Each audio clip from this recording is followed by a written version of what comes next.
Okay, I see that we're live. So yes, welcome everyone. Going to use this opportunity to do a brief welcome or rounds of introduction. I'm going to introduce the guests and also introduce why we're here. So this is our first ever webinar since we launched as an organization, an agri-tech organization that supports smallholder farmers. So this is the highly anticipated webinar on climate change or climate smart solutions for farm productivity. We've been wanting to do this webinar for a really long time, and now we're finally here and we're really excited. So today we're going to be having a series of, charts with our distinguished guests and experts in the agricultural industry. And as you know, the agricultural industry on the continent is taking some good shape. But there's still a lot of challenges, and we can't go forward if we don't highlight those challenges and provide solutions to those challenges, one of which is climate change. African agriculture stands at a critical place or point unprecedented challenges due to this climate change. I mean, amongst so many things, climate change looks like what's trying to destroy us. And I don't mean even just farmers, but extending to consumers, because farmers, we consume, the output of, farming as a practice. And so climate change literally is trying to destroy everyone. So anything from, with regards, farming, anything from, weather patterns that are just, shifting here and there, to rising temperatures, droughts, and unexpected rainfall or unpredictable rainfall. Everything is becoming, like, difficult for farmers now, especially in this side of the world, on the continent Africa. Farmers are struggling every other day to maintain high levels of productivity. Um, and amongst all of these challenges, we can all agree that solutions are springing up every other day. So people are building software solutions, people are building hardware solutions, people are a lot more now focused on what are like climate, smart solutions that, we could support farmers with, to ensure that, there's a high level of now productivity and eventually yield. So that's why we're here today. So the goal of this webinar is to talk about those challenges that people are starting to innovate on and to create, particularly now the climate smart challenge solutions and strategies. All of these to help and support farmers to boost, their farm productivity and to build resilience.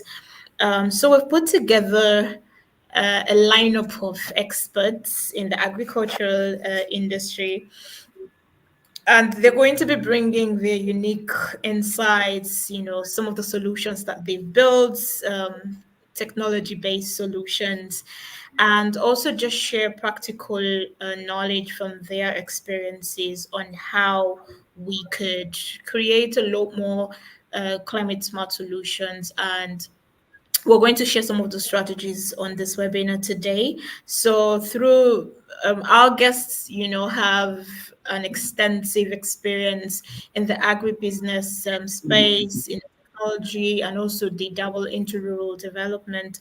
So we're just going to introduce our guest today. First on the list is Kelvin. Kevin is the founder of Shamba Pro. Please correct me if that pronunciation is good. And he leads he works around, creating digital solutions for farm management, and also empowers smallholder farmers as well with climate smart tools.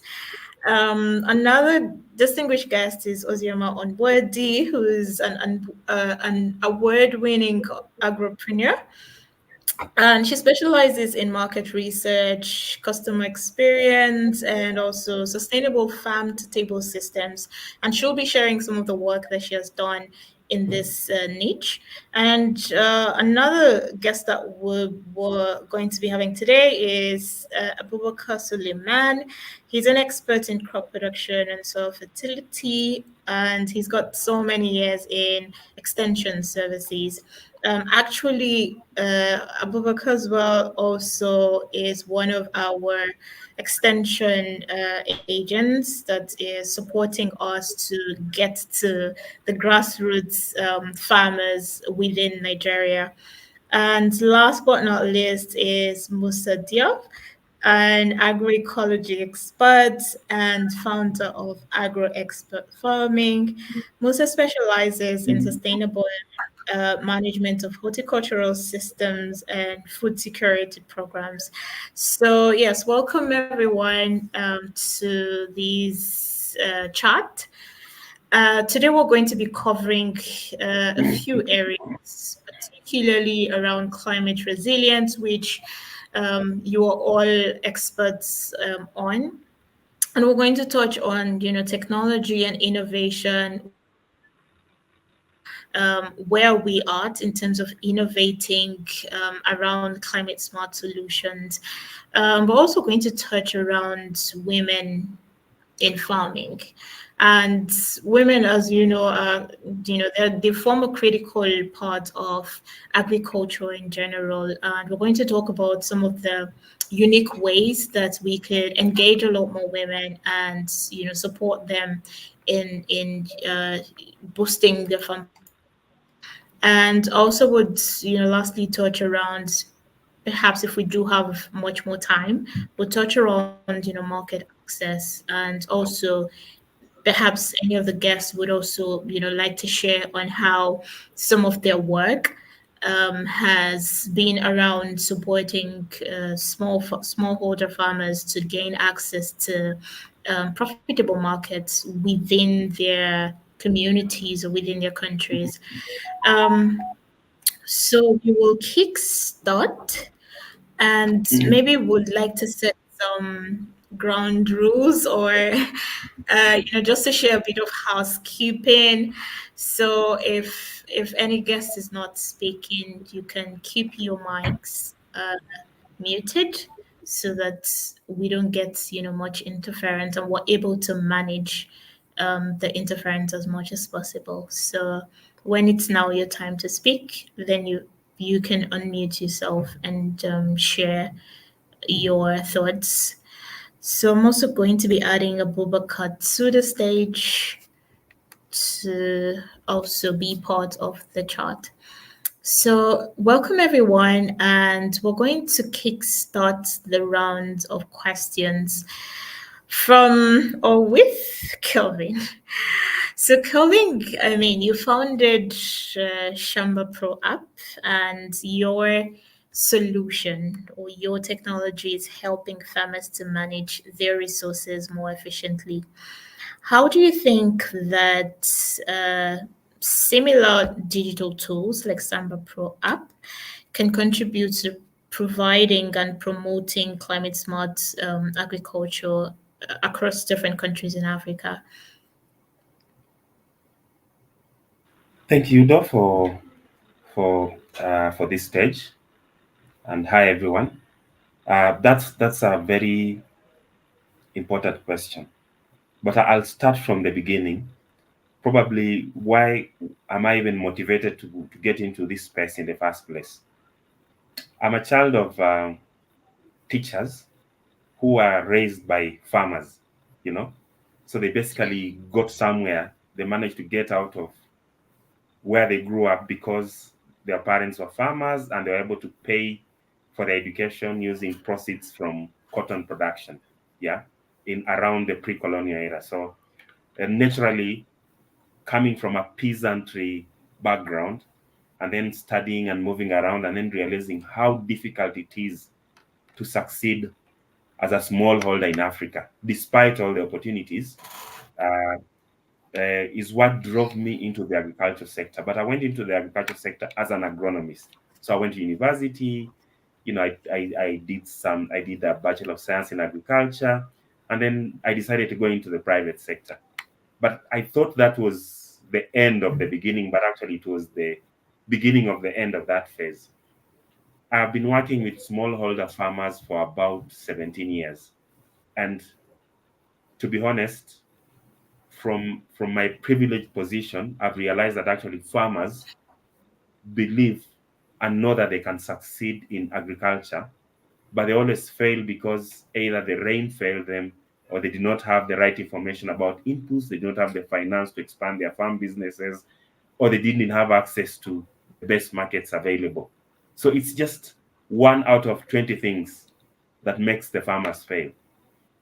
So having worked as an agronomist, working in the agribusiness industry from mid and senior level, I kept being frustrated that actually the knowledge that I had, or the information that I had between myself and my peers and my network, was not accessible to a smallholder farmer, say in Kenya or in Rwanda or even in Nigeria. So everyone was struggling in bits and pieces to get this information. And that's why I was motivated to start Shamba Pro. And back to your question, why can tools like Shamba Pro and others be able to help us to fight this challenge of climate change, or the effects of climate change? The main challenge that smallholders have is that, first of all, agriculture production is hard enough. So climate change is a double whammy. You know, before we were worried about rains coming in time. Today, rains coming in time is basically an anomaly. You know, before we were worried about getting money to expand our farms because we have a lot of arable land. Now we are worried about overuse of fertilizer. Or over mechanization that is destroying the state of our soil. So it's become so hard for the farmer to succeed, and one way that we can help them to get out of that is just access to the right information. And that is not to say that if Udo is a farmer, then they must need Musa, Abubakar, Ozioma, and Kelvin times 20. A farmer has no access to consult 100 solution providers, extension providers, government extension providers, private companies, to be able to do their small business that is maybe worth $1,000 or $2,000 in revenue per year. So the digital opportunity basically comes in to help us to be able to create an ecosystem where all our ideas can be channeled in a simplified way and in an affordable way that the farmer can access it and make the right choices based on their circumstances so that they improve their opportunity to survive. So in brief, that's how the digital agriculture comes in, or digital tools come in. And if we have a digital tool that does not simplify the work of the farmer, then it is in the wrong place. Yeah, back to you, Udo. Awesome. Thank you so much for that enlightening response. I mean, I will just jump back into perhaps deeply how Shamba Pro is making these changes, or even like mitigating climate change, and maybe even any other technology solution that you think could also do a lot of good. But let me just, get to Musa briefly. Musa, so in your experience and, your expertise in agroecology, what's, climate smart techniques have you used, or do you think can help to, or even like be really effective in terms of now specifically vegetable farming or even horticulture? What are like those climate smart techniques that might or may be efficient in terms of these area of farming? Thank you so much. So I'm Musa Diouf.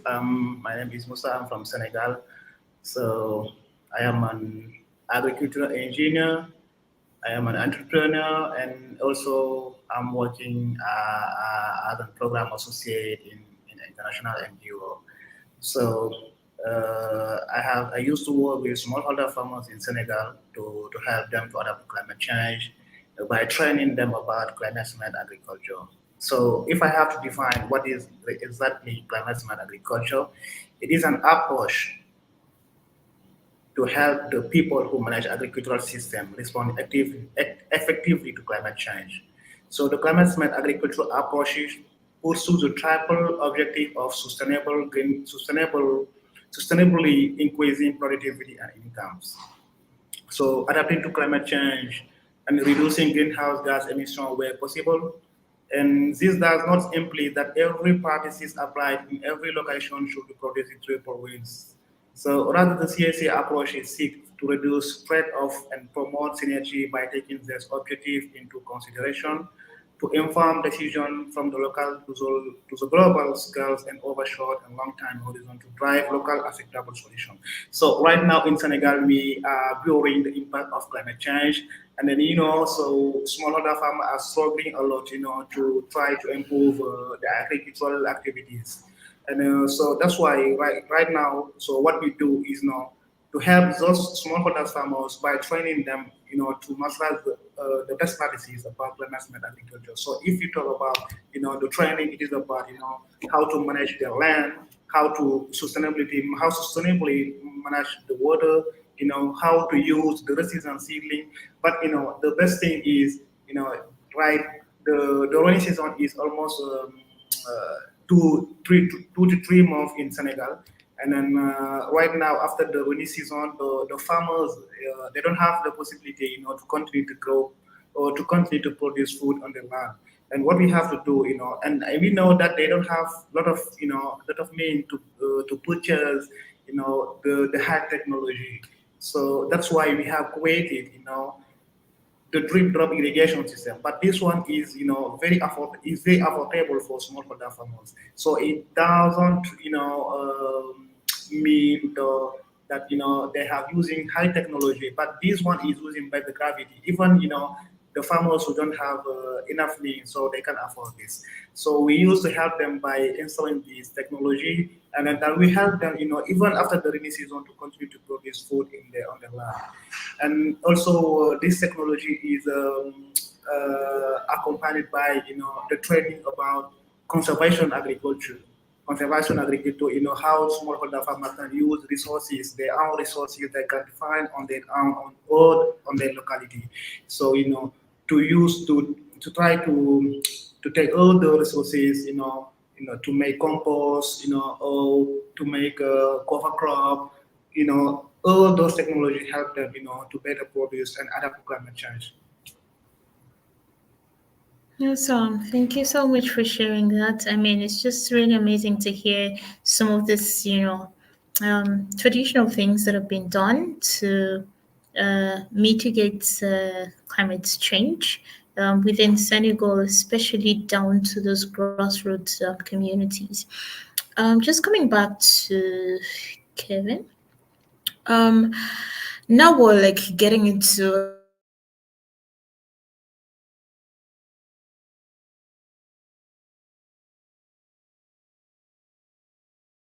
a little bit more what climate resiliency is. Also, just expanding further on that, Kevin, how do you think that African agriculture can become a lot more climate resilient without disrupting traditional farming methods?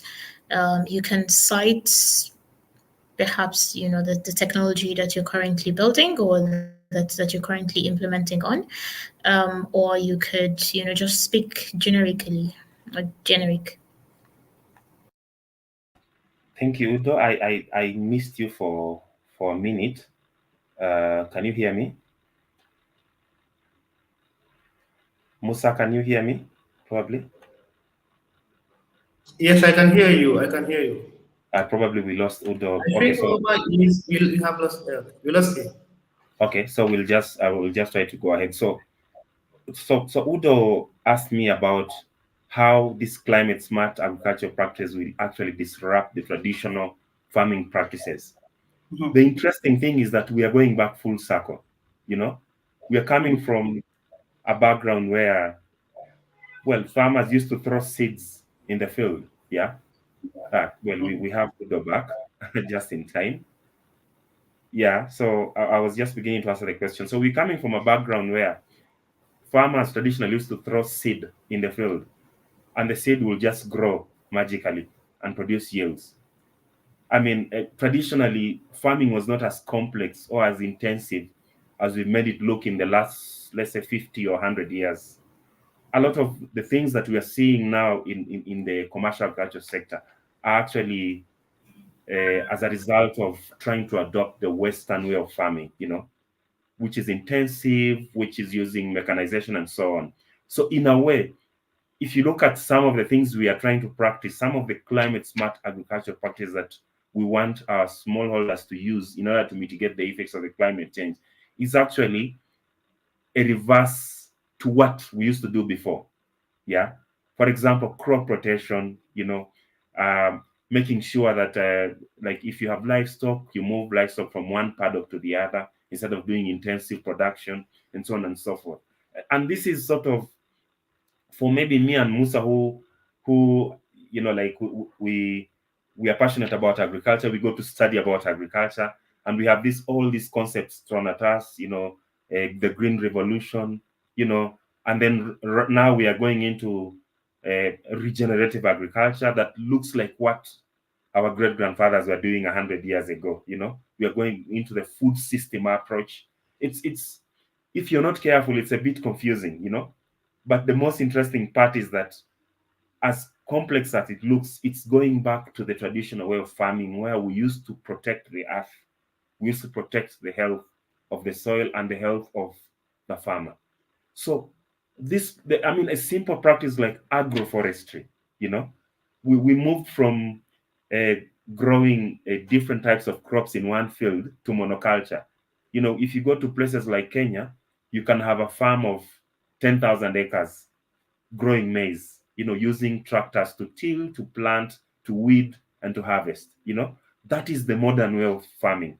But now we are saying it that's this kind of practice of monoculture is itself accelerating climate change. You're compacting the soil, you're destroying the soil structure, you're mining the soil because basically you are just taking out all the nutrients and not returning anything, and then you're trying to replace what you're mining from the soil in terms of nutrients with chemical fertilizers that do not actually restore the health of the soil or the structure of the soil. So it's a little bit complex, and there are so many practices that we can encourage our farmers to do in line with this, including agroecology and so on. But I think for us, the concept is we just need to understand that what we need to do now is to protect the earth, protect the soil, and protect ourselves. Whatever we do, yes, we could do 1,000 hectares of something, we could get a lot of water from a lake. What is the effect of that 5 years from now? Maybe to digress a little bit from your question, and maybe to discuss this issue in a broader manner, yes, climate smart agricultural practices are trying to help us to mitigate the effects of climate change. But on the other hand, we need to remember that Africa contributes about 3 to 4% to climate effects across the world, you know? So we're in a situation where other continents, especially the global north, have literally abused the environment and are responsible for a lot of the causes of this climate change. And we are basically suffering most. We, I mean Africans and especially smallholders, are suffering the effects of climate change most. And we are being smart enough to try to prevent, to contribute to the problem further. But it has to be a fine balance. So again, as we adopt these practices, it's good for our health, it's good for us, but we must be careful again not to go to a point where we we kill our own, we throw our baby with the bathwater, while trying to do the best that we can when everybody is not contributing. So it's a complex issue, And it's important, especially for people at our level, people like us who advise the farmers, to understand that complexity before we even go to the level of advising the farmers. Thank you. Back to you, Udo.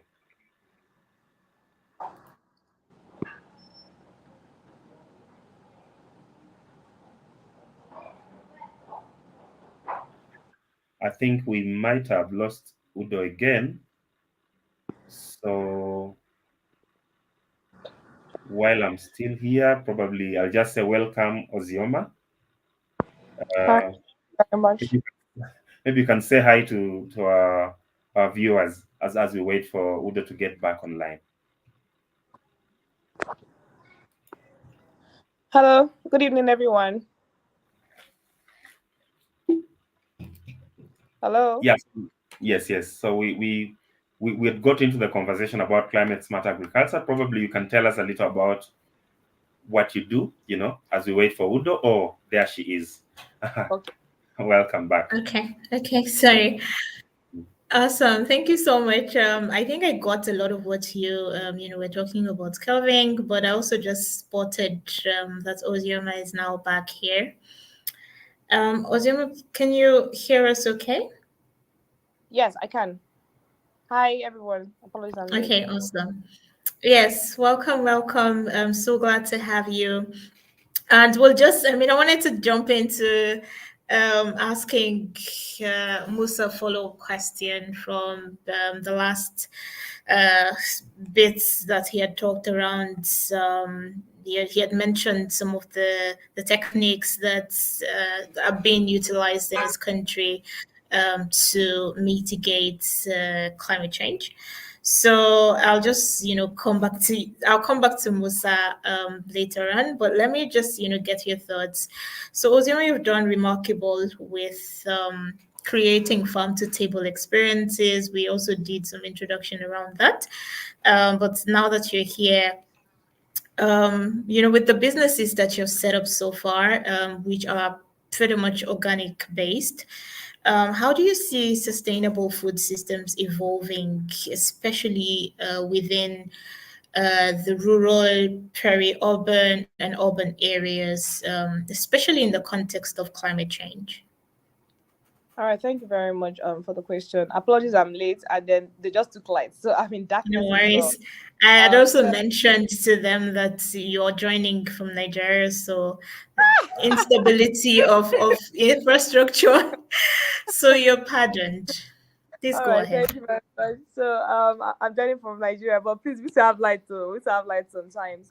So talking about agriculture, I mean, a sustainable food system is very important for us. It secures our food system in Nigeria, in Africa, and across the world.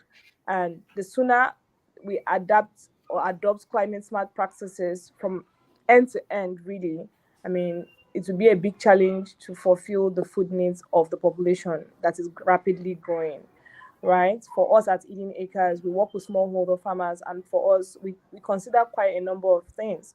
For the farmers we work, so we adopt something called like a conservative kind of agriculture, and it's more like called like land rotation. So you're growing in this place, and then we're also doing integrated farming, which is like companion farming. So we're using the crops like potatoes that can give shades of groundnuts, and it can give nitrogen to the soil, and then we can actually plant it um, next to the corn so that it can just balance out and even out, right? And for our farmers, for instance, we encourage them to not just grow one crop, not just because the other companion crops can fight off diseases and aphids and flies and all of that. It also kind of give them access to even more um, like say agri wealth, because the consumer's tastes keep evolving, and as it evolves, then we need to keep redefining how we approach the way we support them, the way we service them, and then we work with them. So we do the intercropping part, which improves soil health. We do the farm rotation part. We do also the irrigation. So we have like the shade nets where things like the tomatoes and the habanero peppers and the Lebanese cucumbers, the smaller kind of cucumbers, are growing, right? Because also, I mean, with the climate change, when there is rain, it's a force. There's a lot of flooding I mean, I just got a report. I came in from Abuja 2 days ago, and I got a report that my car got drowned in water, and the what's it called, the gearbox that had trained for almost 900,000. They asked me to bring 350,000 to fix it. And then if you're in Nigeria, where I'm from, it's been raining every single day, and you're wondering, hey, the Hamatan is supposed to be coming at this time. And these are part of the effects of climate change. And I mean, it affects us from end to end in the way we move around, in the way we do our businesses, in the way that food is even presented. And then, I mean, we used to look at things and say, okay, during this season of tomatoes, I mean, like towards this period, there will be a lot of tomatoes, and it means that prices will crash. But that is not seeming to happen anymore. The food inflation cost is not reducing. Purchasing power is dropping worldwide. I mean, we have a peculiar case in Nigeria, but I know that inflation is global. And on so many shelves, you don't get to have enough food to go around, right? So, I mean, it's a big challenge. And in our own way, we're supporting our farmers, providing them with information, knowledge, data, good hybrid seeds so that we can actually get the good harvest. And then because you're doing natural farming, you adopt more preventive measures than curative measures so that you can actually get a good harvest. So I don't know if this Awesome. answers the question. Okay, thank you so much. It's really brilliant to hear all these practices that you're adopting to enable us to, um, have a better productivity. But again, it's something that you mentioned around, I mean, some of these practices, and I wanted to just ask with regards farmers or smallholder farmers or peasant farmers who maybe lack some of these resources or have constraints in because I also do hear especially at different grassroots levels, a lot of farmers struggle with finances, and so they're not able to adopt some of these sustainable practices that you've mentioned here. So based on your experience, what are maybe a lower cost, if that's the right term for it, what are some of the lower cost climate smart solutions that these farmers who are in that category of being constrained by finances or any sort of resource, how do you think that or what are some of these lower costs solutions that they can adopt that would still help them to maintain that level of productivity? Okay. So the most of the farmers we work with are already smallholder farmers. I mean, we are not leveraging on AI yet. I mean, in future, I've done a few research. I've met people like Crop In, and I already kind of know what I want to drive with AI. So rotational farming, like conservative agriculture, it's basic. So if anybody listening to me, I always say I'm from the and where I'm from, and I'll say most of these other smallholder farmers are from. Land is, I mean, there's access to land, and my family has land, and then we plant cassava and say corn and groundnut and egusi, the pumpkin seed, fluted pump. There's not fluted pumpkin, egusi. I'll remember the name, but it's pumpkins, egusi. That's what I know it as in It's maybe Nigeria. melon. Yes, yes, melon. So we plant it in this area. We allow that place, I mean, after farming, allow it, I mean, rest after this season and plant in a different place. So even though some things like bush burning happens, which I mean, I'm not now much more aware to know that it spoils the soil ecology, but that's what how we used to grow food when we were much smaller. So we don't always sit and farm on the same land, and it means that whatever nutrient depletes on this portion of land, by the time you rotate and go to another part of the family land, really, I mean, you can still grow food there and then come back to the other one after another year or two. So it means that because there's access to land in so many places, you can keep rotating and coming back. But what am I even talking or saying now is that beyond just rotating, you can intercrop, you can do companion farming, and that will help replenish lost nutrients and then just balance it out. Because also these smallholder farmers already have their traditional way of growing food. Sorry, please. I'm going to get out from here. Quick. They have their way of growing food, and it's very difficult for you to change their mindset about what they know already. And they'll tell you they've done it generations upon generations, so they want to do it their own way. But sometimes their own way is not just working. It's just that's what I'm talking about, bush burning. You don't want to spoil the ecosystem because they're beneficial to even your plants, right? But that is what happens. You want to grade out the topsoil because you just want to like till it so it's soft enough, but not pull it away, and so it distorts things. So the basic farmers can adopt measures like the rotational farming. They can also do intercropping, and now more than ever before, community is important because it just allows you share your challenges, share feedback, and for us working with smallholder farmers, we are able to put them in clusters, which makes them, earn more than they would have if they had gone to their local markets to sell their produce. Awesome. Thank you so much, Josiama, for sharing those insightful examples of how smallholder farmers who perhaps have some financial constraint can still adopt other strategies that would help them to maximize their yields and productivity. You did mention something really important in terms of working closely with these smallholder farmers, and I'm just going to throw another question, or perhaps a first question to Abubakar Suleiman. Um, so, Abubakar, I see that you've also just recently joined. So, welcome, welcome. I know that you've been off and on, but we're really glad to have you.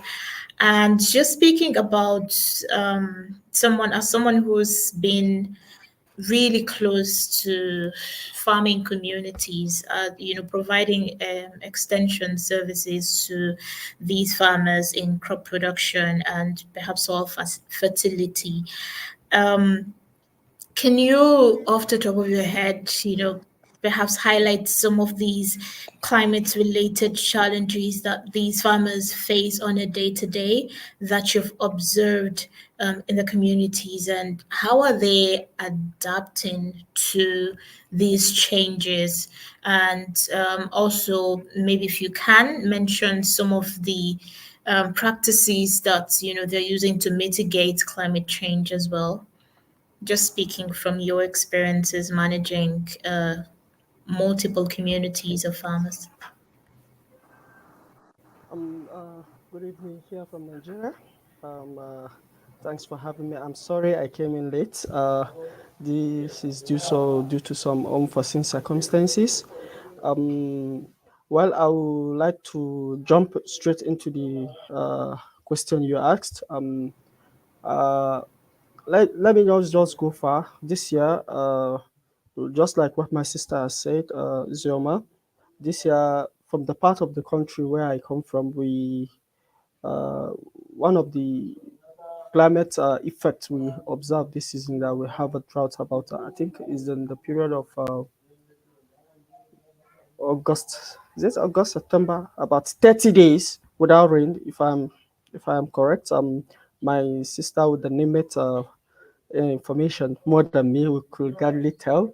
So it's a serious trouble for me. A lot of investment has been lost, loss of purchasing power has been down. Like inflation has been serious in Nigeria. Because I know it's all over the world, but Nigeria has been so bad these days. But however, these farmers, like you said, are smart. What we do on day to day basis that most of their production were highly affected. But what they do is we know the planting sequence around this place, so some of them will have to adopt most of the tolerant varieties. Some have to adopt crop rotation. Some have to adopt uh, um, planting. Like this year, some of them have to delay planting, and they have to delay planting. Some of them have to go for cowpea at the end of the season. So they have this form of traditional ways of actually managing this crisis. All we had to do is, now the context is this: they know, but they don't realize it. So where we come in is actually telling them the sequence. This is why they've been doing it. They adopt it as a form of traditional way of planting. They don't know the actually technological aspects behind it. So actually, what we do is try to explain more to them that okay, this is the reason why you have to do this. This is the reason why you have to adopt this, and of course they do like this. Where I actually manage, I actually by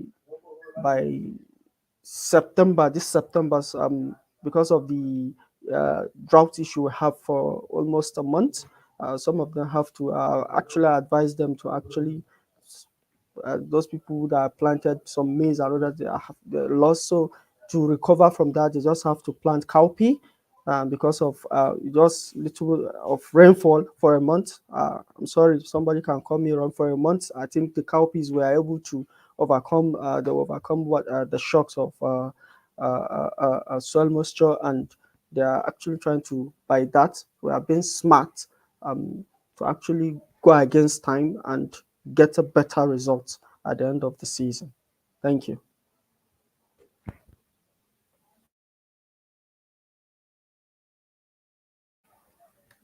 Udo, you're on mute. Ma'am, you're on mute.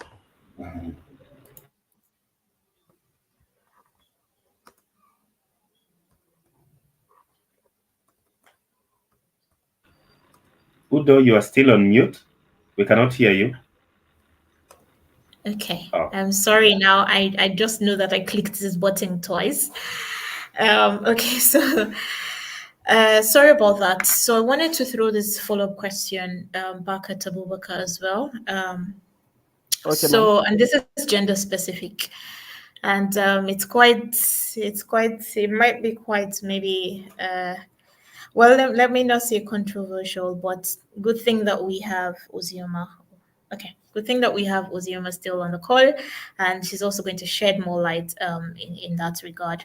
So, Mm, as someone who manages a large populace of farmers across different regions and communities, even mm, getting to the smaller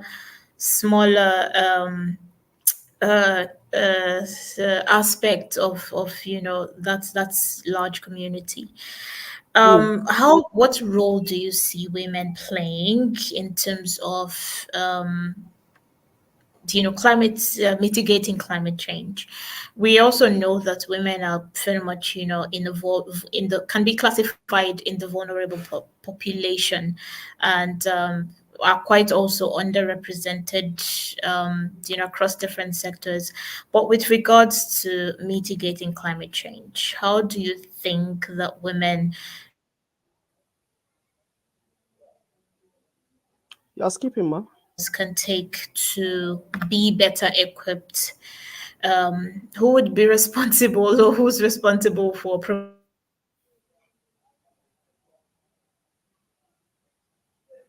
Zema, can you hear her? No, no, no. She's frozen. I think so. I think so.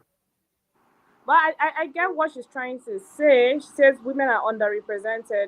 I mean, how Yeah, can they that's partake? true. Climate change. I don't know who's taking that answer. I mean, should I go ahead or you want to share something? No, no, you can actually go ahead, but she's still frozen. Oh, okay. So I'm just gonna start speaking for the audience's sake.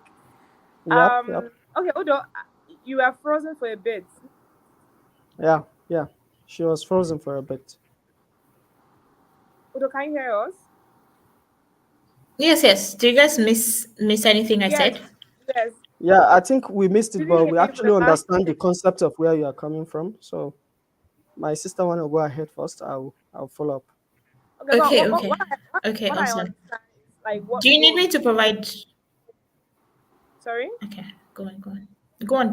She Yeah, wanted like to what role? provide clarity. Yes, I mean, I could imagine your line of thoughts. Like women are underrepresented in agriculture and in a lot of spaces. I mean, how do they help solve the issues of climate change, right? So for me personally, a lot of smallholder farmers are women. The men own larger acres of land. The women are the ones that usually will do subsistence farming, and will I say they're the gatekeepers of the tradition even. because they are the ones that will farm like the vegetables, the ones that will farm the less intensive ones, and leave. I'm from the east, so I'll speak from the east, and leave the men to do the yams and like basically the yam ban.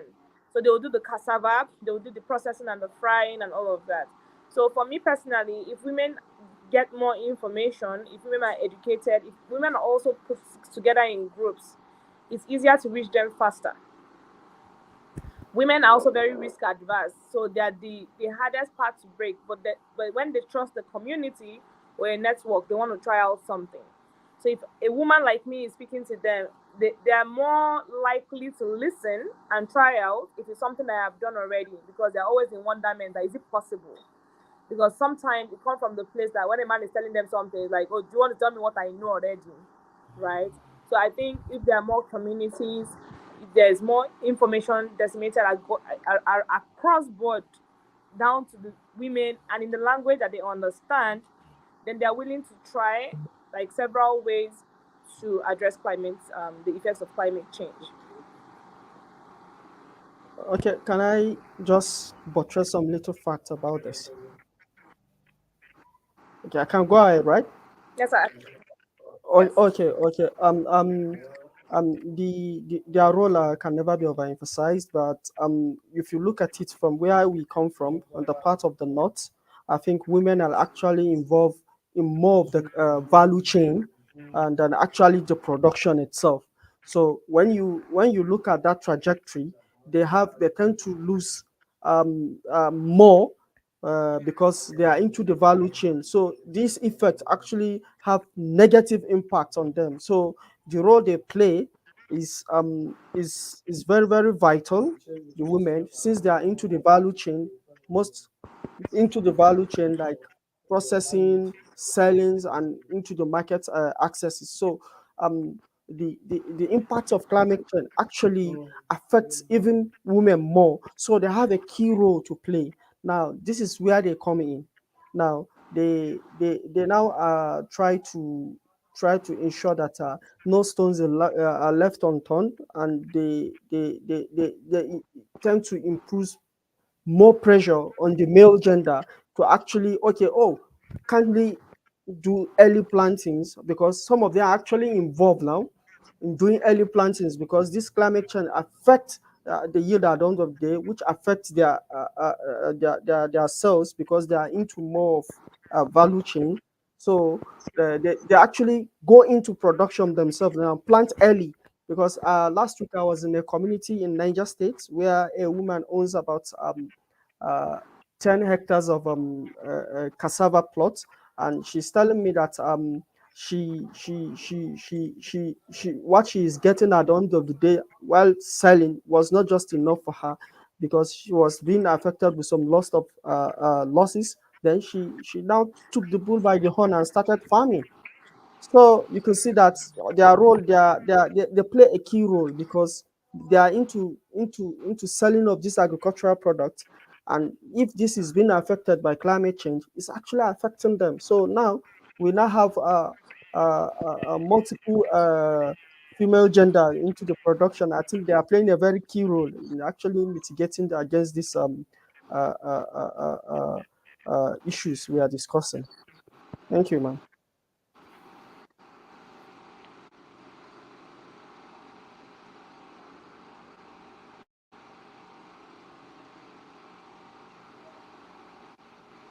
If you can, if you can hear us, Mike, your mic is still mute.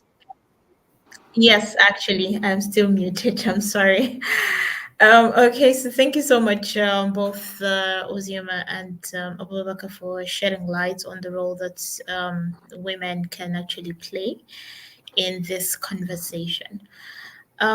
Before we get to another really interesting part of this conversation,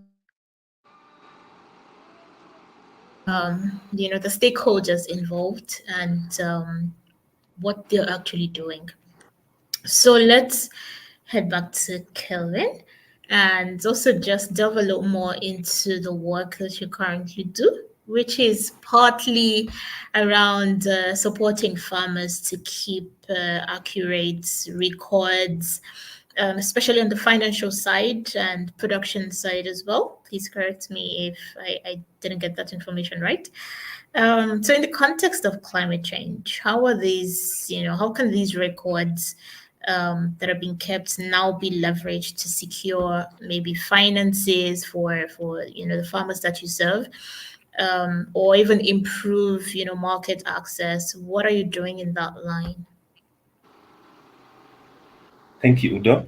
I hope my internet will be better from Rwanda. Yeah, so again, I'd just like to re-echo a few things from my talk on Abubakar and Uzioma about the role of women.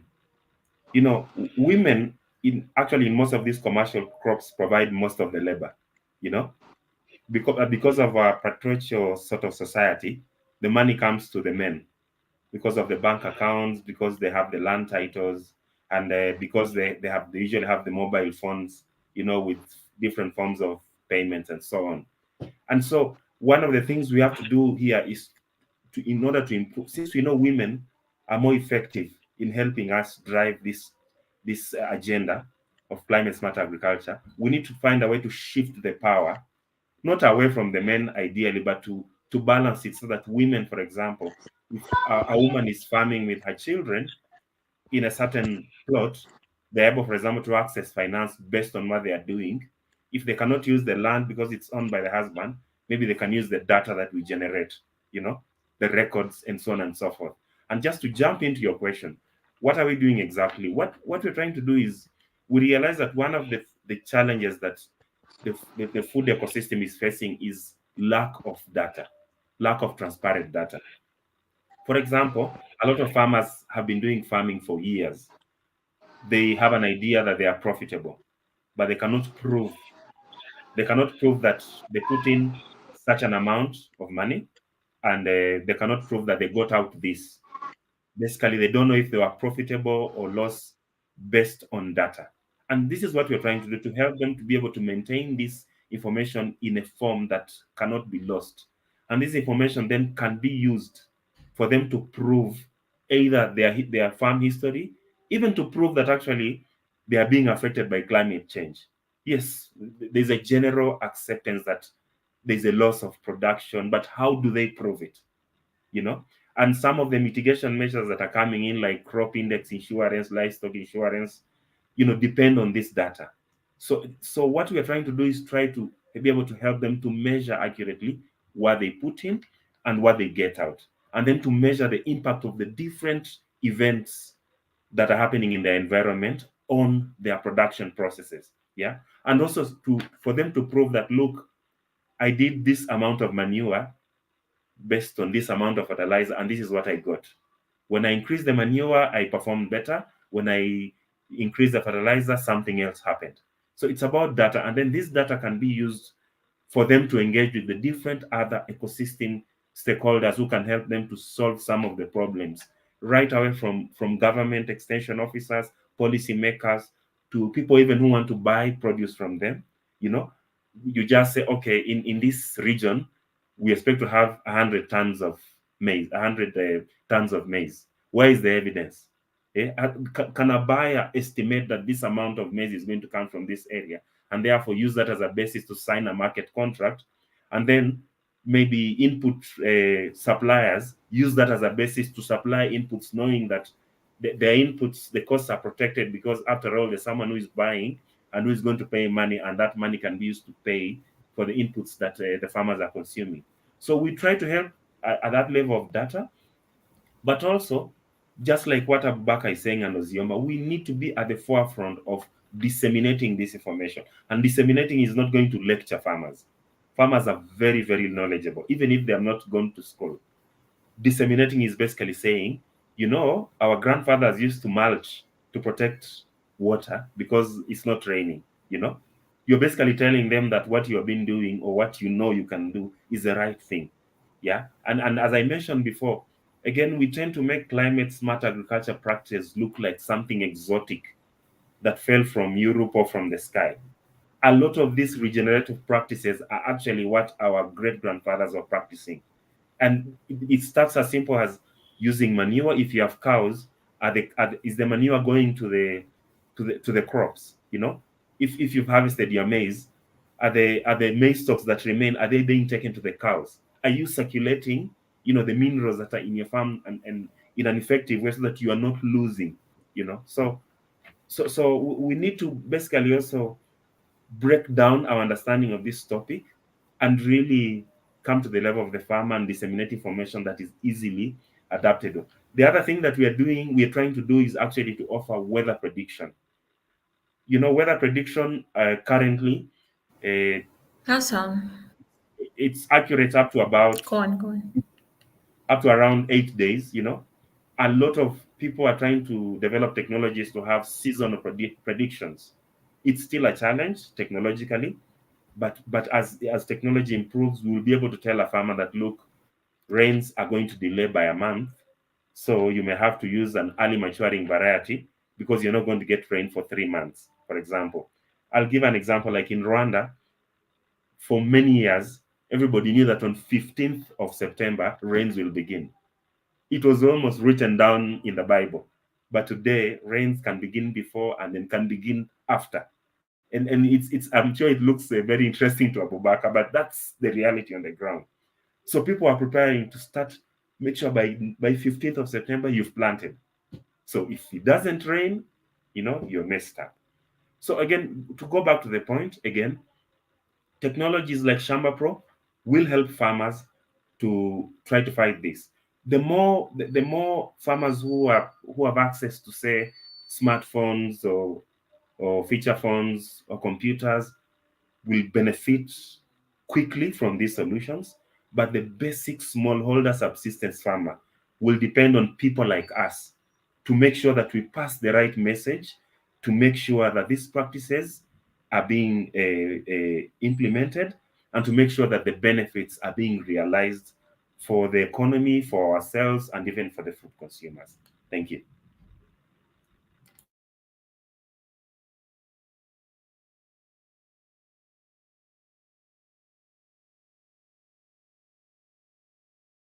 Unmute your camera, ma'am. Your mic, please. Okay. Can you Thank you, guys ma'am. hear me okay now? I'm really Yes, sorry that I'm struggling with this mic. yes, Okay, ma'am. so I guess I'm just going to leave it permanently on mute. So guys, thank you so much, Kelvin, for that extensive response. I got part of what I got from what you had mentioned was around how, and which was also going to lead to, I guess, a follow-up question, was now around the stakeholders that particularly in different parts of the industry, just maybe touching on those. Is there are there roles that's maybe the public stakeholders can play in supporting farmers to adopt climate smart practices or even sustainable practices for boosting their yields? If there are, what are the specific roles, and what have been done? What has been done rather? What has been done so far? Also, when you look at the private side as well, which a lot of us are also innovating on, what specifically, how can we combine efforts to support now smallholder farmers in a bigger capacity or in a broader capacity to mitigate climate change? Okay. If I get you right, ma'am, I think we've actually been doing this. In the previous years when I was young, we have strategies in place by the governments, the stakeholders, trying to inform, because it still has to be the extension services. If I'm right, Mr. Kelvin, because for you to disseminate this information, there needs to be constant engagement and orientation of what it is, what is expected to be gained from these practices. So when we are young, we have these things, we have transmission on radios that, oh, Just like what Mr. Kelvin said, you need to start production by so months, give or take 5 to 10 days differences. We are expected to have this. Now, those modalities have been broken down, those structures have been broken down, and that is why we are now, most of us in the private sector, and that is why we have people on the field, and these people are on the field going in and out, informing these farmers on decision making primarily, because a farmer last 2 years was not able to purchase a motorcycle. We told him that, oh, you need to plant this type of seed and you need to apply fertilizer by this time. He was able to get, formerly, for instance, he was getting 8 tons. Now he's getting like 15 tons per hectare. Let's assume. So now, if you look at his socio-economic life, he has improved. He's now been able to get a motorcycle, picking him and his family to the farm. Now, this will not just sustain. We need the stakeholders to come in, and by so doing, we need to be having this and like that is what I've been doing. We have cluster formations. We need to have meeting with cluster, because you cannot go in and be telling one farmer the other that, oh, do this, do that. We need to have cluster formations, and even the private organization should be able to adapt what we call demo plots, because uh, African farmers are wired to see. They see what they believe in, not what you are, the context on the book. They need to see, and the result need to be proven. That is what we are doing. We need to adopt demo plots. We need to adapt a lot of things that the farmers can see. And the extension, people in the extension should not be people in the urban centers. It should be the people in the rural areas, because that is where agriculture is coming from. Now, most of the people, the big guys into a large commercial farming, knows this, but they are just 10%. What about the 90%? We still have a long way to go. They are smart, but we need to engage them. So we need to bring out these modalities back, the structure of um, having transmissions. We need to have video media messages, because even the farmers are now beginning to have smartphones. So they might not understand language, but the messages, when they see the videos, all this will play a very key role in actually improving their capacities, so that they can actually improve productivity. And even the issue of this climate mitigation we are talking about, like Mr. Kelvin said, climate is something I've been seeing. I have worked up seeing my family doing crop rotation for a very long time. When the soil is depleting nutrients, we will adopt a cover crop. I don't know why we are doing it. Probably them too don't know, but with education, I think we are going higher. So those are the things I felt that we needed to work on. We needed to bring in the stakeholders in the public sectors, and also we, the private sector, also need to adopt a lot of strategy, more especially the demo plots. We need to key into that, because we African farmers are wired to take in what we see, not by what we have been told. So then this introduction of uh, resistant varieties, early maturing varieties are very, very key. We are not into subsistence alone now. We are talking about improving socioeconomic lives of our farmers. So we need to adopt all these strategies, and it's if I can go ahead, Mr. Kelvin, I will say we need to adopt integrated extension strategies to be able to disseminate this information. However, we need to tell this farmer by data that, like what Mr. Kelvin has been saying, you were able to do this, and this was what you were able to achieve. But we are telling you that with this level of input, according to data, these informed decisions, and these are decisions we take based on data. Then we give it back to the family, the farmers, and say, okay, on data, this is what we have. On data, this is what it's saying. It's not conflicting. It's what is on the data. The data cannot lie, except we have a wrong data. So data informed decisions we cannot do without data, and this is what we've been doing across Nigeria, gathering information, informing decisions based on data, and also trying to see these farmers are well sensitized, and so that they can actually improve their capacity and productivity. Thank you. Maybe my sister Izoma can say a lot about this. I don't know. Thank you very much. I agree with you. Until I heard urban farmers are just 10%. I'm like, no, no, no, no, I'm not agreeing. Who will take the food to the city? So in Yeah, as much yeah, as God because carry everybody, go ahead, go ahead. yeah. So I said, who will take the food to the city? So for me, it's end to end really, because of course, I mean, the city is already congested. There are more people migrating from the villages to the city, and they need to eat. And we want them to also eat good food, and I mean, do their own part, and then the circle continues again. So yes, the smallholder rural farmers need all of that information, all of that data-driven statistics to make the right decisions. But also, we cannot take away the urban farmers because they get for the way urban farmers operate, the strategy is to make sure that food gets to the last person very fast and quickly. And when we start talking about issues of post-harvest loss, then you see why we need urban farmers, right? Yeah, And even yeah, the urban yeah, farmers yeah. still also work with the smallholder farmers in the hinterland. Because me and Eden, for instance, we take our produce all the way from Jos, Kaduna, Mm, Niger, just name it. Whether it's packaged dry food or whether it's fresh food. So our potatoes are coming from Jos. I don't really like the ones in Kaduna. So I'm not yeah, going to be yeah. growing. Irish potatoes don't even grow well in the West. And I heard they don't particularly do excellently well in some other northern regions, right? So I mean, Yeah. if we need to facilitate that end-to-end food distribution to make it effective and sustainable. Okay. Otherwise, if you migrate to the city, you end up spending much more money than your salary can even carry. And then we're talking about food inflation here. We're also going to It's have to very consider high. things like post-harvest loss management, right? And that's why it's very important for even our smallholder farmers to also start adding value, not just trading, but also value addition in making cereals and just improving yield. So orange fresh potato has been one key crop that nourishes even young children and the aged as well.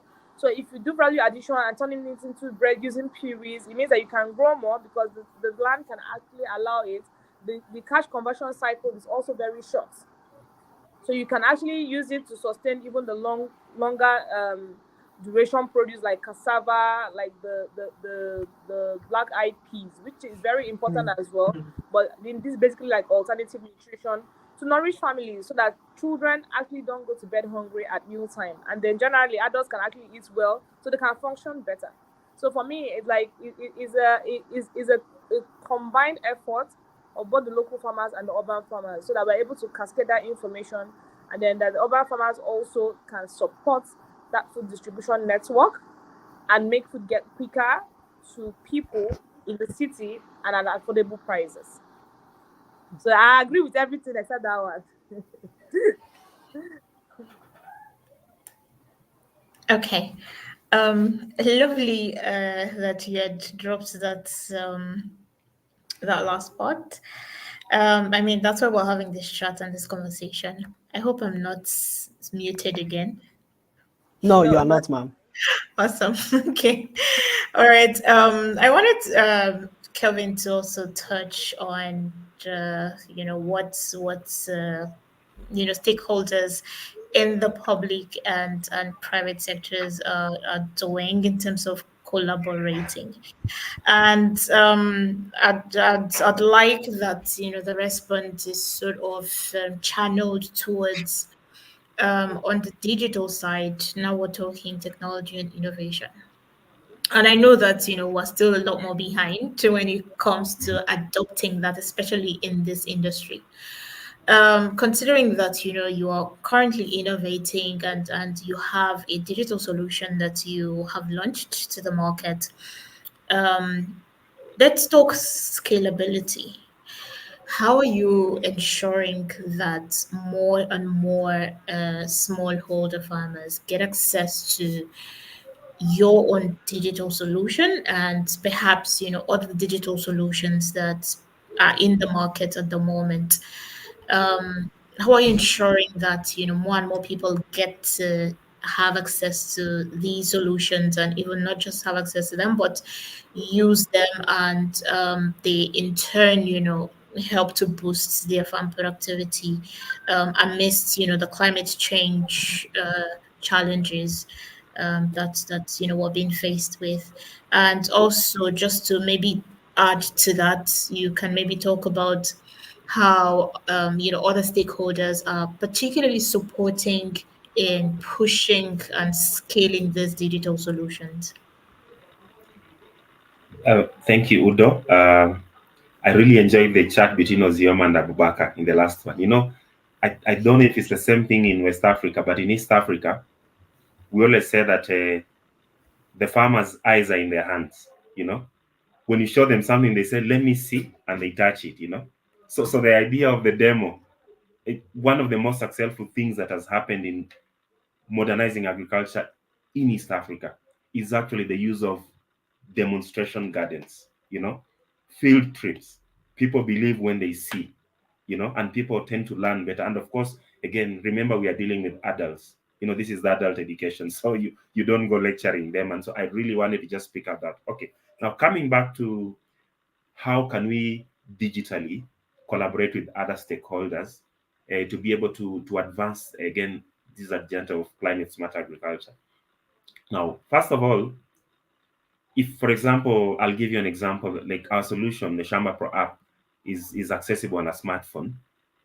If you want to deal with an African situation, you don't go asking people to put in their name and email and so on. You just ask them to use their phone number, just to feed in their phone number, get a password, and then they're in. That's the first thing, because you don't want to complicate the process of onboarding of a farmers across board. Because again, the smartphone has become a magic tool across Africa. I always joke that a few years ago, people used to say, no, farmers are too traditional, they cannot use smartphones.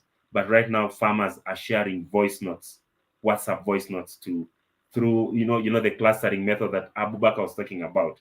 In other words, there are physical clusters, and also we can actually have what we call digital clusters, or actually a combination of both of them, and use a technology to be able to make the clustering process or the digital cooperative process much easier. So, and then the other ways also which we found to do that, one of the ways in which we disseminate climate smart agriculture practice is through videos. Videos could be in one language, but the subtitles could be in another language, so it's much easier for farmers to again observe. It's another way of demonstrating, through the visual, and audio way, other than the written way, which most farmers again do not find attractive. Or even the young people that we're trying to get into agriculture, they're not so keen on reading novels and books. They are keen on video content. So we are trying so much to integrate a lot of video content to make sure that people can see and believe, and then try to practice as they see together. For example, if you have a cluster, I'm now borrowing from Abubakar, if you have a cluster of 50 farmers, you don't need to have each of those farmers now with a smartphone. You just need to have one or two people who will come with a video and show them. This is what is happening in this other side of the country, on the other side of the continent. And the message passes across and touches most of the farmers, and you see that the adoption rate is much higher.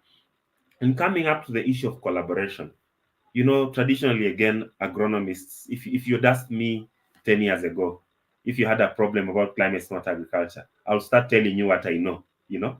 But today we are slowly moving away from the agricultural sector to what we are calling the food system sector. So the food system approach is where we are looking at the production of food right from the farm to the fork, like what Ozioma is doing.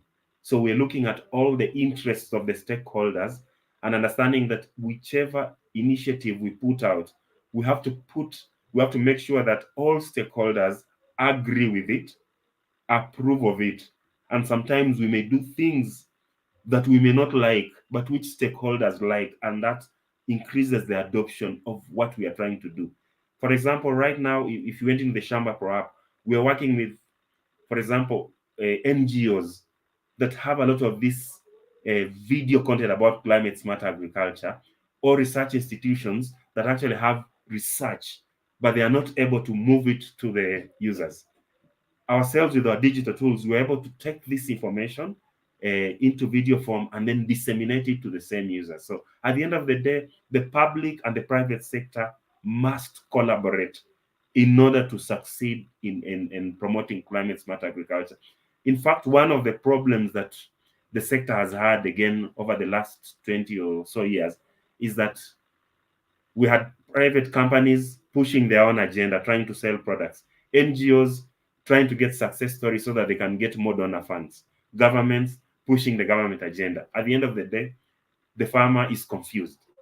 That has to stop. We have to work in collaboration and make sure that we deliver a message that is singular and feed off each other, not to duplicate our own efforts, and make sure that we maximize and our synergies and make sure that we succeed in delivering the message that we want and ensuring that it reaches to the markets. So back to you, Udo. Awesome. Thank you so much. And I mean, I could definitely relate to some of the things that you've highlighted as well. But let's also talk around monitoring and evaluation of some of these techniques and practices that the farmers are starting to adopt. Some are slowly behind, but they're still getting onto things. How have you been able to track some of these practices and activities and techniques that people are using just to ensure that, hey, we are one way ahead in terms of hey, we said if you use these practices, or if you try these practices, you definitely get ahead of sort of mitigating, or get advanced, or get a step further in the goal of mitigating climate change. But then how do we track progress? Is that to me Anyone or anyone can respond. okay? Probably I will go first. Okay. Uh, Again, it Please, has can to you be come again? I couldn't get your question now. okay. My power is Okay, down. so Yeah. okay. No, so I was talking about also just in continuation of some of the things that Kevin had highlighted. When you're looking at scaling, digital solutions, and how stakeholders are supporting in that, scalability. Let's also talk about tracking. How do we track and measure progress in terms of I mean, some of the activities that we're doing, whether on the digital side or traditional side, Sorry, supporter. to mitigate climate change. But then, how are we tracking that these practices are actually helping the smallholder farmers to boost their productivity and mitigate climate change at the same time? How are we tracking progress? So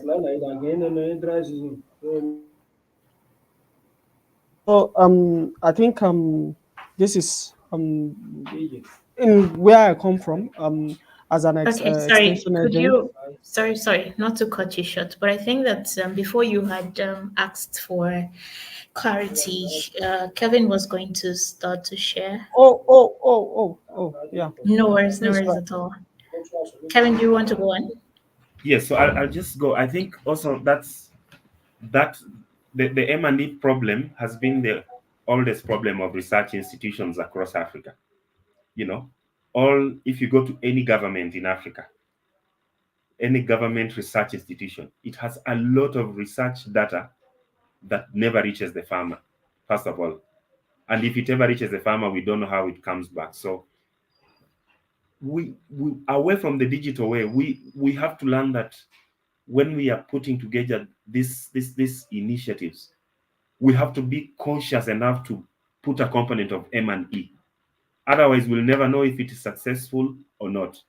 On the digital side, we probably that is the part that is a bit easier, as long as we improve the stickiness of our solutions. For example, if say I put out a video in one of the Nigerian languages, I'm able to track through analytics about how people are interacting, with this, for example, videos or audios.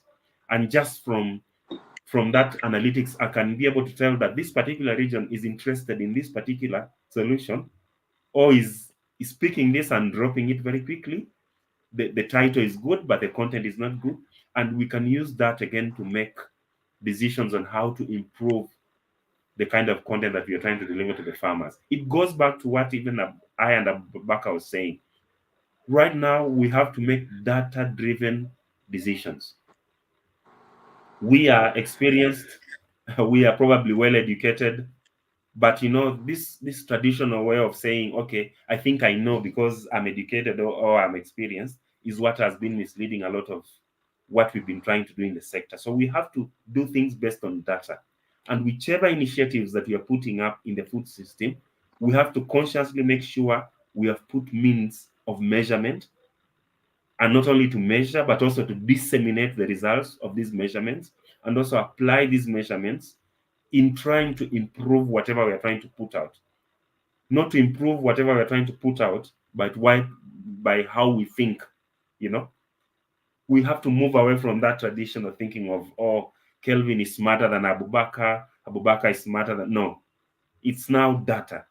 If the data says we start growing mushrooms instead of maize, we have to look at it and understand why is the data saying so, and that will help us to be able to, I mean, to be able to sort of monitor and evaluate what's going on. But in summary, if we are able to adopt a systems thinking, a food systems thinking in all the initiatives that we are doing, and also remember that the food system is not just the farmer producing to the market, but the regulator, the consumer, the post-harvest losses, where, I mean, if we look Yeah, at all those everyone on the aspects, chain. yeah, if we look at the food system thinking, I think that is our best shot at trying to solve the issue of monitoring and evaluation, and actually improving the transforming the food ecosystem in general. Thank you. Thank you so much for that valuable insight. Abubakar, do you want to share thoughts? I don't think what I would say, Mr. Kevin has already touched it round, and Mr. Kelvin, thank you so much. You've already put in a broader context to what I'm about to say. Now, let's say what we do now, and let's say I'm in the east region of a particular state, and we are planting a particular set of maize, and we throw it to the public, and that's rural farmers. Then we do what we call, as researchers, sometimes we do what we call randomization selection. So we randomly select some few farmers within that, then we track and monitor them. Then we randomly select a few farmers in the northern region as well, and select same type of produce, and see then maybe two or multiple seed types, seed varieties to see now what monitoring does, because monitoring will evaluate what we actually have on the field. Now we at the end of this, we'll be able to make an informed decision. The farmers might not actually know, but we on the back end actually know that, oh, on those particular regions, these are the best set of seedlings we need to have for those particular regions. Then we'll begin to plant those seeds. We begin to throw more of those seedlings in the market in those particular regions, and they begin to buy. They wouldn't know the reasons behind it, but it's a data informed decision through monitoring and evaluation. Those statistics were acquired, those statistics were analyzed, those statistics are thrown back to the field. So I think by so doing, we might not really elaborate it more, but I think the stakeholders within the monitoring and evaluation sector should be able to do this, and should be able to evaluate region. I know these are cost effective, but I think they give out the best. And also, when we are talking about climate smart, and we are prevalent with microclimate, even within West Africa. We can generalize it, but even within a particular country, the microclimates of each regions are quite different. So statistics should be able to tell us what and what we should be able to adopt for scaling purposes. So I think those are the things we need to look at in context to be able to get the data-driven decisions. Thank you. Thank you so much, Abubakar. I also did want to ask Kozuyama because she's been quiet for a while and left the hot seat. Um, But assume I'm just going to ask. I mean, from the work that you currently do, if you're still on the call, okay, yeah, there. Yeah. So let's talk about funding and access to funding. I don't know how you have managed with your multiple businesses in the food industry and the agricultural sector. But also, this is a much more general question to everyone on the panel, but specifically to Oziama. How has accessing funding been like? I mean, I don't want to even delve into it, but I just wanted to hear your own thoughts, and also, do you believe that funding in this space is sort of evenly distributed? Do you think that it's really easy for innovators, people in the agribusiness, and even smallholder farmers? Do you think that it's easy for them now to have access to any sort of funding that would help them to improve, on their farming practice? Do you believe that just one particular stakeholder maybe should be responsible for providing, a larger part of or chunk of the entire funding in this space? Okay. Thank you for that question. I mean, it's something that interests me because I mean everybody wants free money. Like if you're a business person, whether you're in the agri space or you're in another sector, you want free money.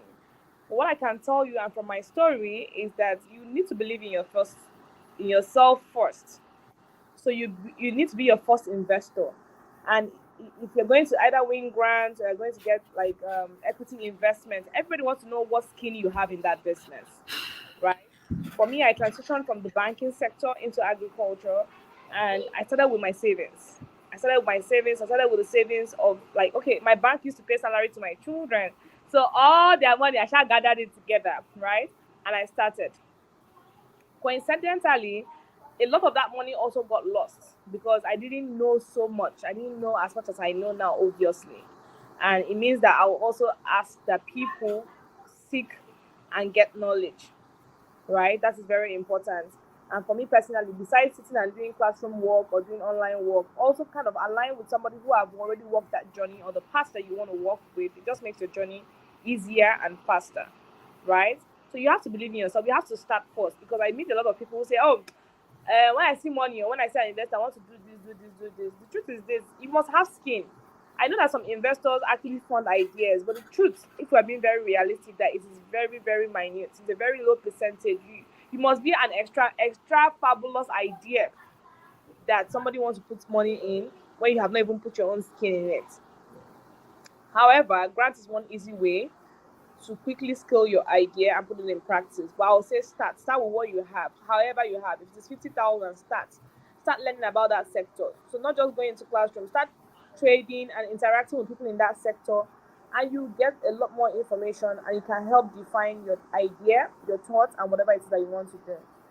Now the thing is this, so many people are invested in agriculture because we are all aware that I mean having a sustainable food system and food security is key because I mean, a hungry man is an angry man.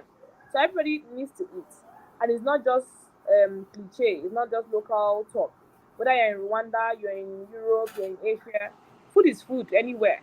I mean, our cultures are different. The way we make our meals are different, but food is food.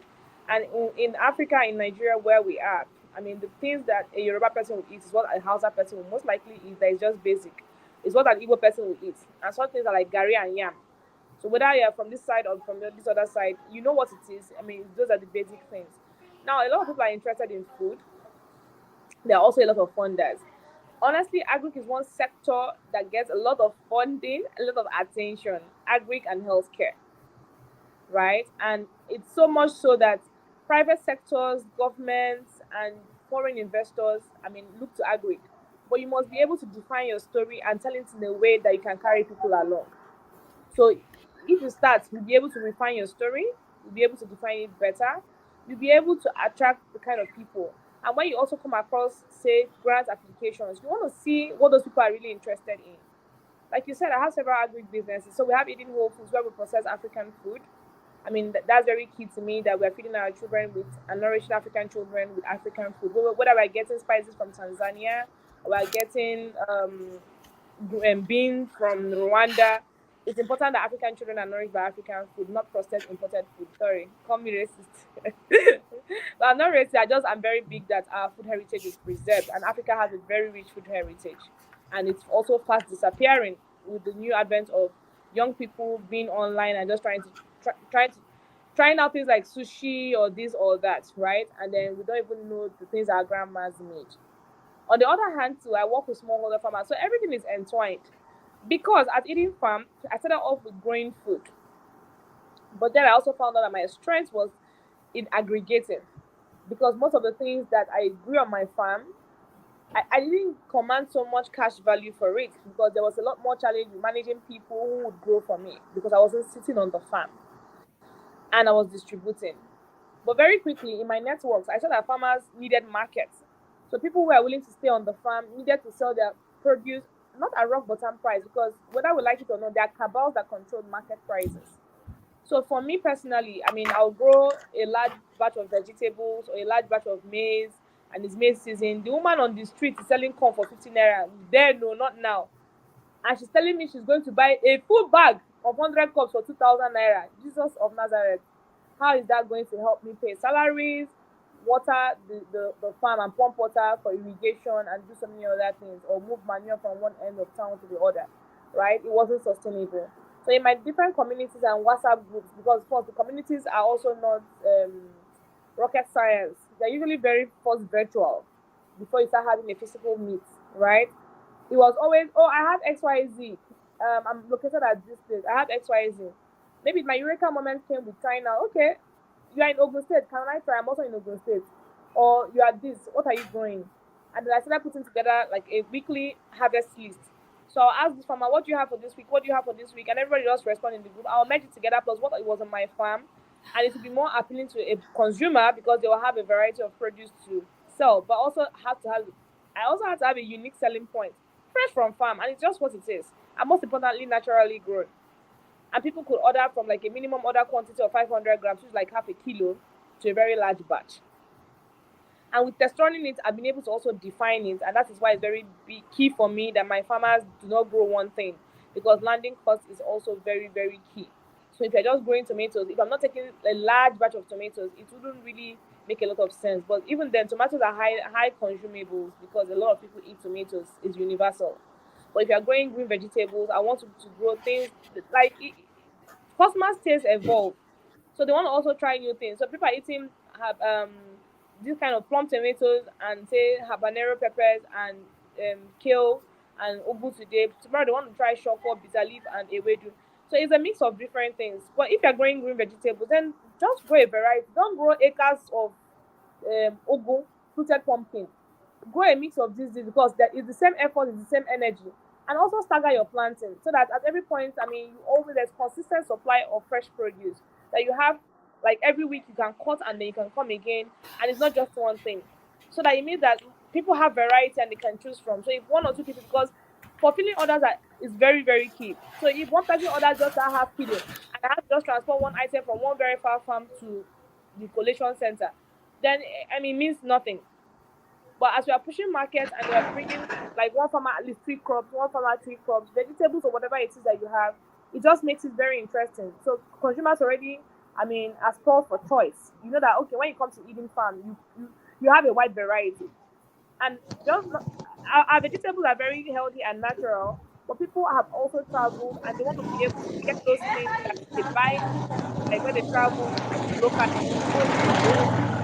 So we grow things like corn, grow things like parsley and coriander because I work also with a lot of chefs who are not just also trying to redefine the Nigerian and African food system. They want to be able to infuse it. These are chef trained as in cordon bleu chefs, chef trained in Paris. As much as they want to infuse the local ingredients, there are some things they don't even know what they are locally that they need the foreign part to bind it. So we're growing things like parsley and coriander because there are five-star hotels and restaurants in Lagos, Nigeria, or in Abuja, or in Port Harcourt, or even in Kano.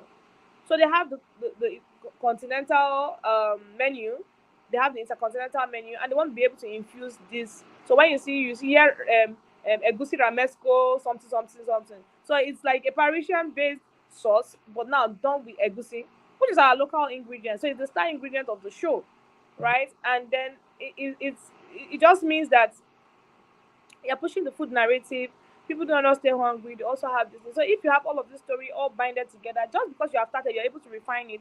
Then when you're talking to investors, potential investors, or even grant people who are giving grants because they're fulfilling their corporate social responsibility, you can speak to somebody's need, and they can see that not just that you have passion, there's also integrity, and that you've walked the talk.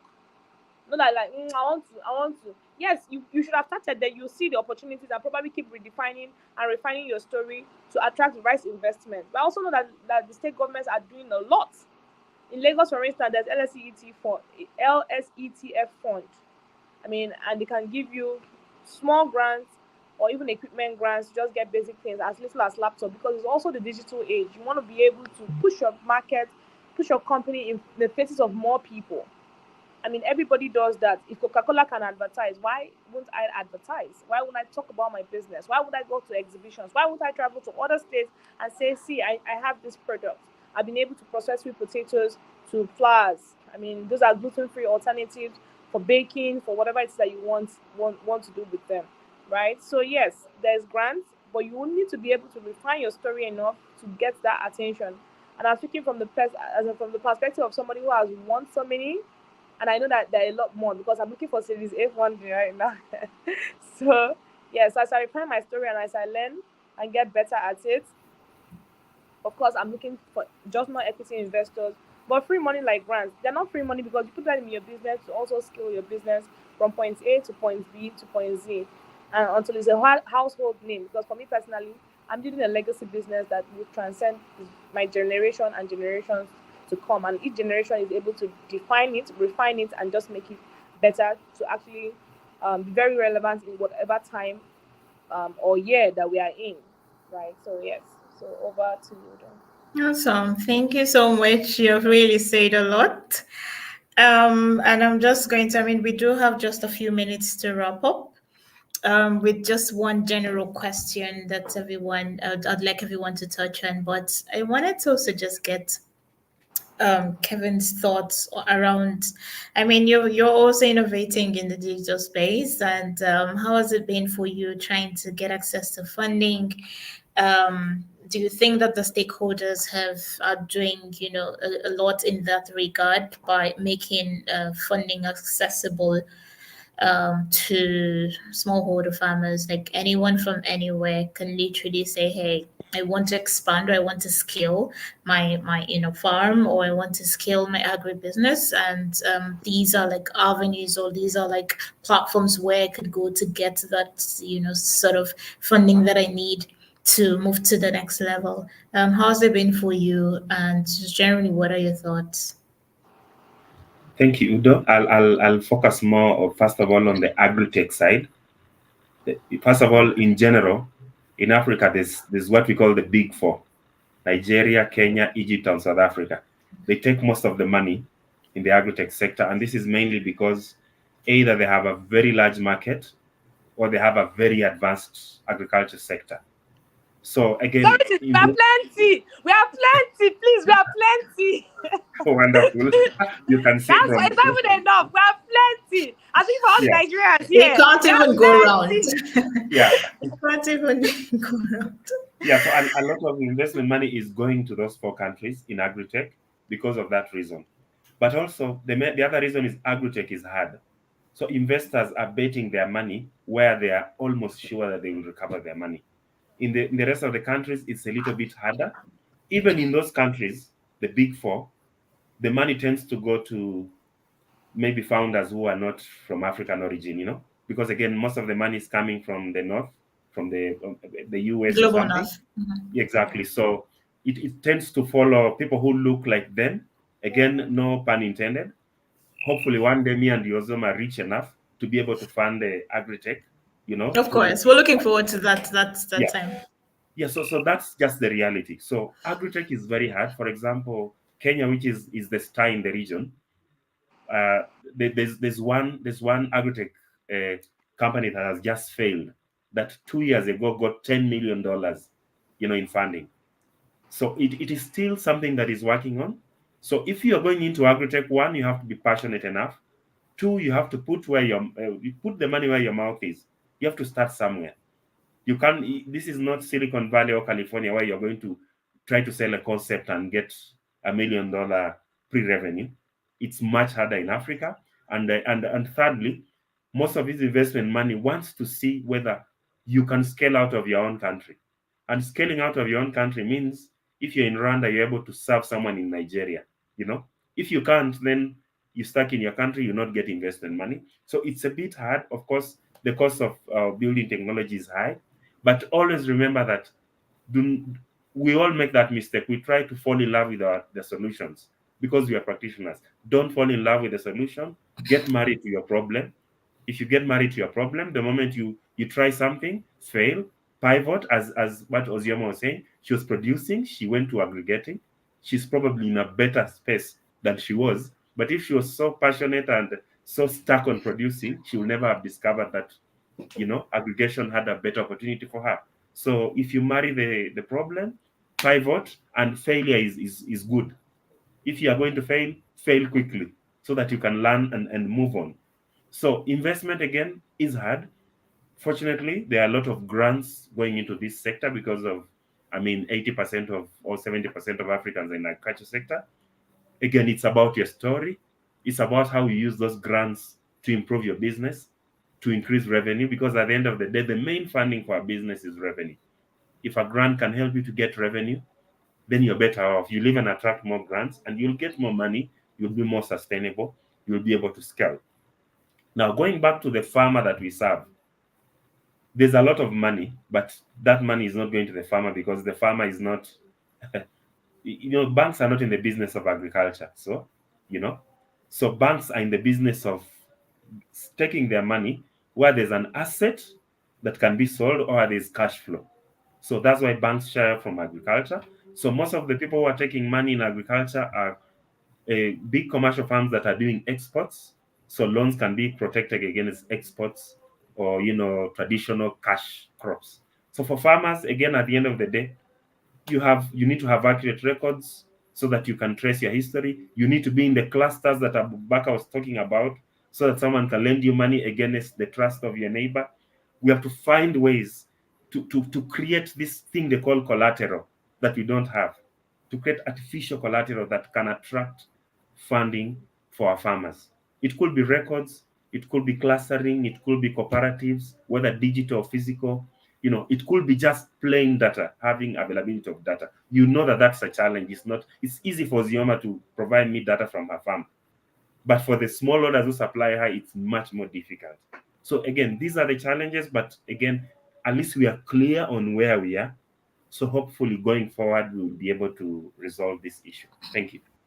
Awesome. Thank you so Yeah. much. So, You've really spoken well. I'd like to add a few things to what he said Hi, already. hi, please. Can I just Okay, can come a we bit? maybe just keep it at 2 minutes each? Okay. Yeah. Actually, I just want to uh take a step. Because here in Nigeria, I think it's time for prayers, and I've been much behind. Please, if you wouldn't mind, I would like to go and have my prayers, even for a Okay, minute. So Thank you. I come back in time. no worries. Udo, please, you can kindly chat me. I also want you to share maybe a kind of WhatsApp group for we, Zoma, my sister, and Kelvin, so that we can have an interaction. Also after this, so that we can also catch up and be more equipped. Thank you very much. Okay, for sure. Thank you so much, Abubakar. I think that the best platform to kickstart that introduction or conversation would be maybe on LinkedIn. I can Mm. just put together a LinkedIn group and then just add everyone together on it, and then you could decide to exchange contacts or whatnot with everybody's permission. So yes, thank you so much, Abubakar, for taking time to be part of this conversation. We really did gain some good insights from you. And then we're going to just permit you to go for your prayers now, and then we'll, sort of wrap up in the next 2, 3, 5 minutes.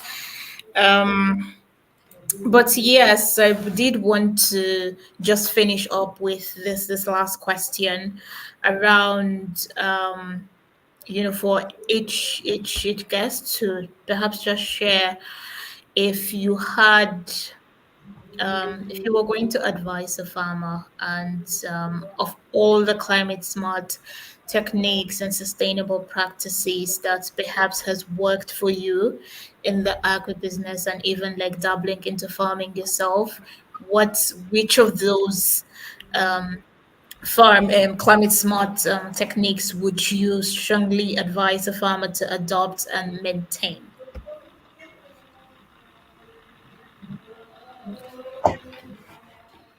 Ozioma, you want to go first? You can go ahead. You can go first. Also, so did you say that practices that I can advise a farmer on LinkedIn or Yes, just no, just pick one. If there was one that you know that you can beat your chest that this one works and it's something that the farmer can sustain, and it would provide a lot more yield for them and even profit in their business, which of those climate smart technique would that be? I'll not say one, I'll pick few one, mixed farming. Whatever comes from crops, the waste from crops is food for the animals. The waste from animals is food for the crops. Vice versa. Two, if you're into crops, mulching. You're protecting, you're adding nutrients, you're protecting the rain. If you're not, of course, you can't afford irrigation. That is also just a simple practice that you can do anywhere. So I think I'll just stop at those two. Yeah. Okay, thank you so Yes. much. Ozioma, do you want to go? Yes, I agree with him. I mean, intercropping helps, but integrated farming is key. And then, you can do it in several ways, whether you're doing hydroponics or aquaponics, or just having fish and rearing chicken and using their manure to actually feed the crops, and using your animal wastes like cassava peels to also feed your goats. So it just works perfect and balances out everything and saves you money, of course, and gives you a cleaner environment.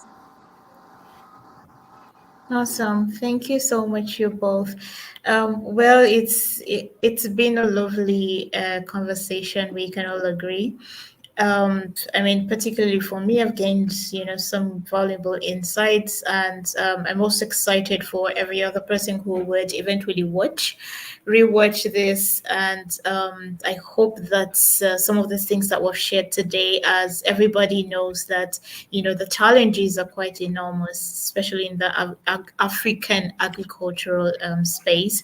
But again, looking at it, we're starting to also explore some of these solutions that we could, adapt to tackle these challenges that are, getting prevalent every other day.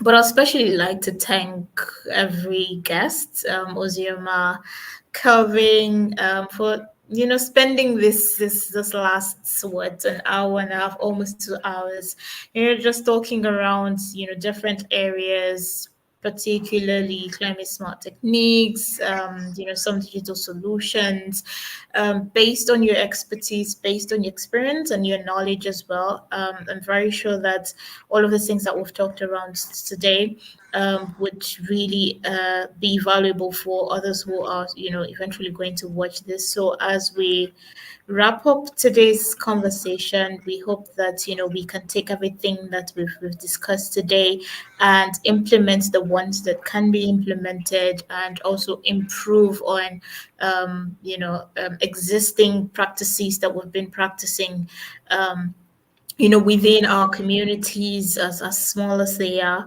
So yes, the as we look forward, there's a lot that needs to be done, collaborations that needs to happen, and I'm really glad that we can start from this conversation, by keeping in touch with ourselves, and looking for ways where we could expand our partnerships, and see how best we could still remain on this sustainable path as we sort of empower different um, farmers within our network. For us at EMET, we're sort of doing the same thing. Right now, we're also dabbling into a lot more collaboration, whether on the knowledge aspects, where, we need to, sort of emphasize on some of these sustainable practices to the farmers, even though that, they understand to a certain degree. how, like, things that works best for them. But yes, we can't get enough of education. We can't get enough of spreading awareness. So we're also committed in that line to partner with a lot of people in, especially in the agricultural space, who do a lot of education or educating farmers on what are the best sustainable practices to adopt.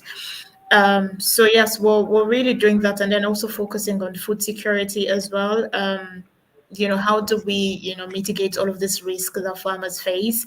How do we provide the available funding? How do we also secure them, in the sense of providing crop insurance for them, so that they're able to get access to claims when they eventually run into these challenges that are climate related. So that's pretty much a couple of things that we are also like doing in the space, and we're looking to expand our collaboration. We'll be doing that in a couple of weeks, leading to months, and then the coming years and everything. So we're really excited about the future. We hope to stay in touch, and we hope that everyone who eventually gets success to this conversation today learns a lot as well. Once again, thank you so much to our guests, and we hope that you guys um continue the good work that you're doing in the different countries, and hopefully that we connect one of these days on any of the upcoming conferences, maybe within Africa. But yes, thank you so much. We're just going to wrap up here, and yes, you all have a great evening. And yeah, that will be all from here. All right, thank you very much, Udo, for putting this together. Thanks. Bye. Kel, I'd like to connect with you. What city are you in? Hi. Hi, Kelvin. Yes, hi. What country are you in? I'm in Rwanda. I'm in Kigali. Oh, awesome. I was in Yeah. at the airport forum. Oh, nice. Yeah, Yes. I was also there. So I'd like to connect after now. I'll just connect with you on LinkedIn and Abubakar as well. Okay, Perfect. yes, we're Oh, Abubakar, going to please, that's what set fine. all city of are you that in up on Nigeria? LinkedIn, not to worry. No worries. Okay, I'm currently in Niger State. Yeah, my guy. I, See, I'm looking for you. I'm looking for I'm somebody in in Okay, Niger Niger State. guys, State. Go we're just ahead, going to communicate meet with Niger offline State. now, so I'm just going to Yeah. end the stream.